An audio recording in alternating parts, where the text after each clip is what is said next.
ఒకే విద్యార్థులు రెండు రాష్ట్రాల్లోనూ వేరువేరు ర్యాంకులు. ఇవి రెండు రాష్ట్రాల్లోని ఎంసెట్ ర్యాంకర్ల అనుభవాలు. ఇక్కడ ఇంజనీరింగ్ లో టాప్ 1 లో వచ్చిన విద్యార్థికి అక్కడ 7th ర్యాంక్, అక్కడ ఫస్ట్ వచ్చిన అభ్యర్థికి ఇక్కడ 10వ ర్యాంక్ రావడంతో అయోమయంలో మునిగిపోయారు స్టూడెంట్స్. మెడికల్ ఎంట్రన్స్ లోనూ ఇదే సీన్ రిపీట్ అయింది.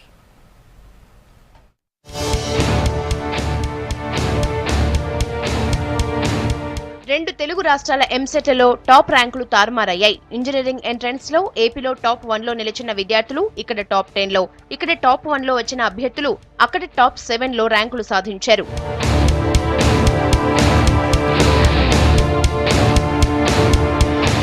తెలంగాణ ఎంసెట్ రాసిన చాలా మంది విద్యార్థులు ఏపీ ఎంసెట్ కూడా రాశారు. ఏపీ ఎంసెట్ రాసిన వారిలో చాలా మంది తెలంగాణ ఎంసెట్ కు అటెండ్ అయ్యారు. రెండు చోట్ల ఫస్ట్ 10 ర్యాంకులు వచ్చిన వారికి తెలంగాణలో వచ్చిన ర్యాంక్ ఏపీలో రాలేదు, ఏపీలో వచ్చిన ర్యాంక్ రాష్ట్రంలో రాలేదు. రెండు రాష్ట్రాల ఎంసెట్ టాప్ ర్యాంకుల్లో తారుమారు జరిగినా ఇక్కడ అక్కడ వాళ్లే టాప్ లేపారు.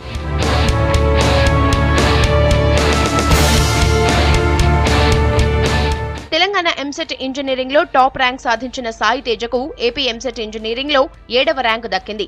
ఇక్కడ 10వ ర్యాంక్ సాధించిన వంశీ కృష్ణ అక్కడ 1వ ర్యాంక్, ఇక్కడ 4వ ర్యాంక్ సాధించిన విఘ్నేష్ రెడ్డి అక్కడ 3వ ర్యాంక్ సొంతం చేసుకున్నాడు.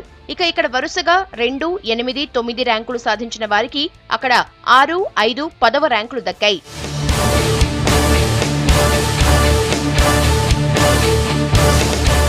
మెడికల్ విభాగంలోనూ సేమ్ సీన్ రిపీట్ అయింది. ఇక్కడ 5వ ర్యాంకు సాధించిన యజ్ఞప్రియ అక్కడ 3వ స్థానంలో నిలిచింది.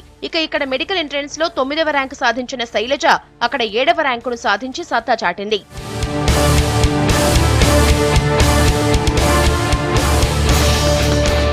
ఇంజనీరింగ్ లో ఈ ఘనతను సాధించింది 6 అబ్బాయిలైతే మెడికల్లో 2 అమ్మాయిలు ఈ ఫీట్ సాధించారు.